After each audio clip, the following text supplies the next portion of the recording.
Oh, honey, let me tell you about the mornings that still haunt my dreams even now, in my old age.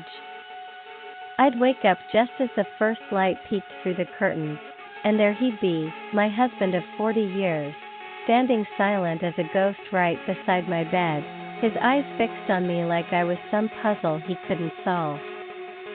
At first, I thought it was sweet, maybe even romantic, but oh dear, as the years went on, that stare turned my blood cold. And when I finally uncovered the reason behind it, it shattered our family forever. You won't believe the betrayal that was hiding in plain sight all those dawns. Now, if you've ever felt that chill down your spine from a loved one's secret, or if you've been betrayed by the one person you trusted most, go ahead and hit that like button right now. It means the world to this old grandma. Subscribe if you haven't already, and turn on those notifications so you don't miss more of these heartfelt tales from my life. Settle in with a cup of tea, dear, because this story of hidden truth, family heartbreak, and the sweet justice that followed is one that'll stay with you long after the telling. Oh, hello there, my dear listeners. This is Grandma Hattie, coming to you from my cozy little rocking chair by the window, where I can watch the birds flit about in the garden. I've got my knitting in my lap. Today it's a soft blue scarf for my great-grandbaby, and a steaming mug of chamomile tea to keep me company. You know, at 87 years young, I've seen more twists and turns in life than a country road after a storm. And today, I want to share one of those stories with you, one that's as true as the wrinkles on my face. It's about love, betrayal, and the kind of secrets that can fester in a marriage like rot in an old apple. Pull up a chair, honey, and let's dive in. It all started back in the spring of 1958, when I was just a wide-eyed girl of 20, fresh out of secretarial school in our little town of Willow Creek, Indiana. Oh, those were simpler times. Eisenhower was president, Elvis was crooning on the radio, and folks still left their doors unlocked at night. I met my husband, Harold, at the annual county fair. He was tall, with that wavy brown hair and a smile that could light up the Ferris wheel. He worked as a mechanic at his daddy's garage, fixing up those big old Chevy and Fords that folks drove back then. Me? I was helping my mama sell her famous strawberry preserves at our booth. Harold sauntered over, bought a jar, and said, "Miss, if these taste half as sweet as you look, I'll be back for more." Cheesy as all get out, but it made me blush like a schoolgirl. We courted proper like, with chaperone dates to the drive-in and Sunday picnics by the river. Harold was kind, steady, the kind of man who held doors and remembered your birthday with a bouquet of wildflowers he'd picked himself. By fall, he proposed on one knee under the harvest moon, and I said yes without a second thought. We married in the little white church on Main Street, with my family clapping and his beaming like they'd won the lottery. Our honeymoon was a weekend in Chicago, oh, the lights of the city. We stayed in a modest hotel, ate deep dish pizza, and danced to jazz in a smoky club. I thought I'd found my happily ever after. Our first home was a tiny bungalow on Elm Street, with a picket fence and a vegetable garden out back. Harold worked long hours at the garage, coming home smelling of oil and grease, but always with a kiss for me. I took a job typing letters at the local insurance office, but soon enough, the babies came. First was our son, Tommy, in 1960, a chubby little thing with Harold's eyes. Then came Lizzie in 62, all curls and giggles. And finally, little Bobby in 65, who was the spitting image of my daddy. Life was busy, full of diapers and scraped knees, PTA meetings, and church potlucks. Harold was a good provider. He never raised his voice, helped with the dishes on Sundays, and read bedtime stories to the kids in that deep, soothing baritone of his. But here's where the story takes its first shadowy turn, dear. It started subtly, about a year into our marriage. I'd wake up at dawn. I'm an early riser, always have been, thanks to growing up on a farm, and there he'd be. Harold, standing beside the bed, just watching me. His arms at his sides, his face expressionless, like he was studying a painting in a museum. The first time, I jolted upright, my heart pounding. "Harold, what in heaven's name are you doing?" I asked, clutching the quilt to my chest. He blinked, as if snapping out of a trance, and smiled that easy smile. "Just admiring my beautiful wife, Hattie. Couldn't sleep, so I thought I'd watch the sunrise with you." It was sweet, in a way, and I laughed it off. But it happened again the next morning, and the one after that. Every dawn, without fail. I'd open my eyes, and there he was, silent sentinel by the bed. Sometimes he'd have a cup of coffee in hand, other times nothing. Always that same unblinking stare. At first, I teased him about it. "You're going to give me a fright one of these days, standing there like a statue," I'd say, and he'd chuckle, pull me into a hug, and we'd start the day. But as the months turned to years, it started to unsettle me. "Why Dawn? Why always watching?" I'd ask, and he'd brush it off with, "Habit, I suppose. Makes me grateful for another day with you." Romantic, sure, but there was something in his eyes, a flicker, like he was hiding a worry or a secret. I pushed it down, though.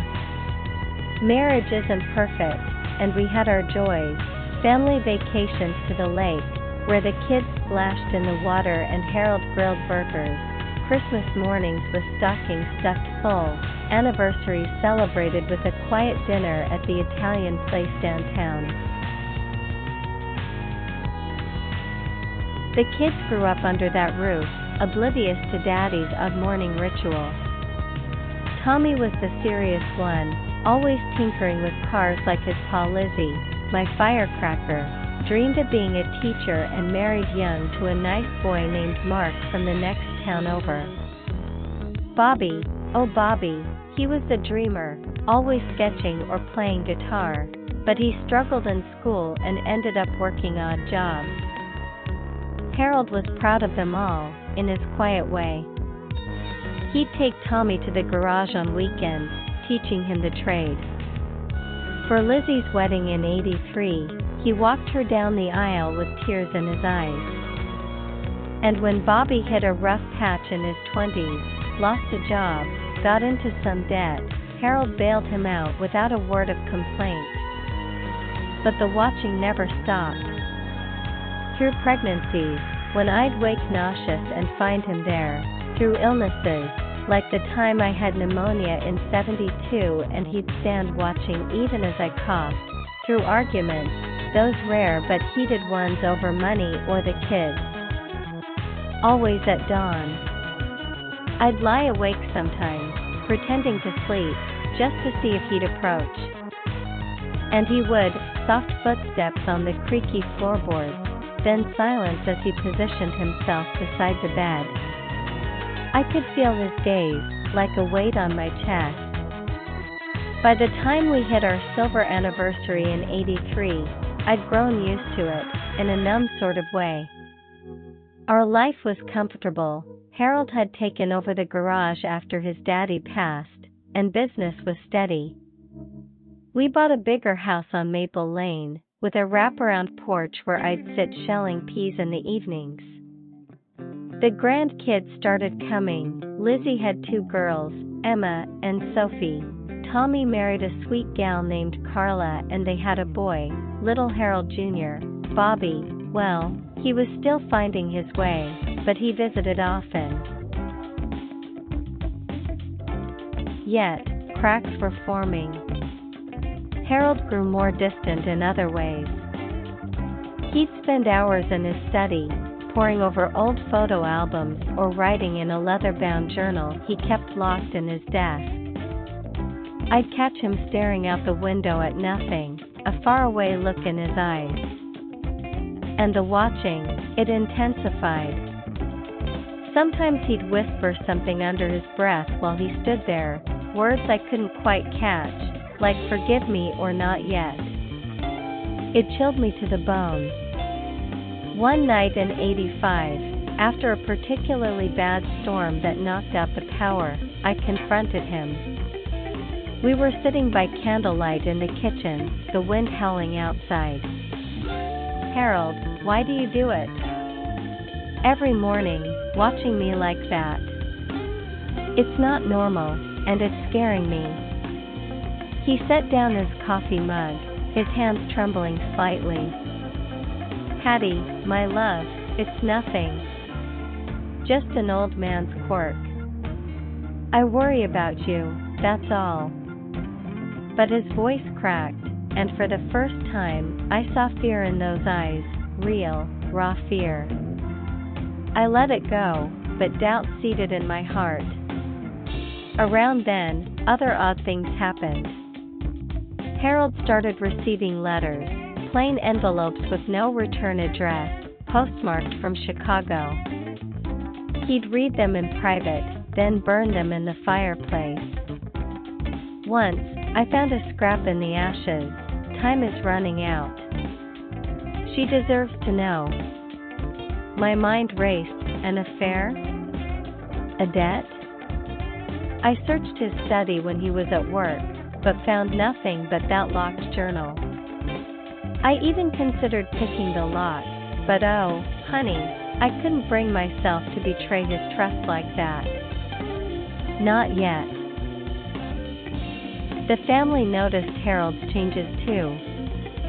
At Thanksgiving '87, with the whole clan gathered, the turkey golden on the table, mashed potatoes piled high, the air thick with cinnamon from my apple pie, Tommy pulled me aside. Mom, Dad seems off. He's barely eating, and he keeps staring at those old photos. Lizzie chimed in later, while we washed dishes. Grandpa's been asking me weird questions about my childhood, like he's trying to remember something he forgot. Even Bobby, who was finally settling down with a job at the mill, mentioned Harold calling him late at night just to check in. I brushed it off for them, but inside, my worry grew like weeds in a neglected garden. The watching continued, relentless as the sunrise. Some mornings, I'd pretend to sleep longer, hoping he'd leave, but he never did. He'd stand there for 10, 15 minutes, his breathing steady, until I woke and acknowledged him. Then came the summer of '90, when everything started unraveling. Harold retired from the garage, selling it to Tommy for a song. We had savings, a pension, enough for quiet golden years. But Harold became reclusive, spending days in the attic sorting through boxes of mementos. One afternoon, I found him up there, dust motes dancing in the sunlight, holding an old baby blanket, pink, with embroidered flowers. "Whose is this?" I asked, puzzled. We'd never had anything pink, our kids were blue and green all the way. The reveal hit like thunder. Harold, devastated, collapsed in tears. All those years, for nothing?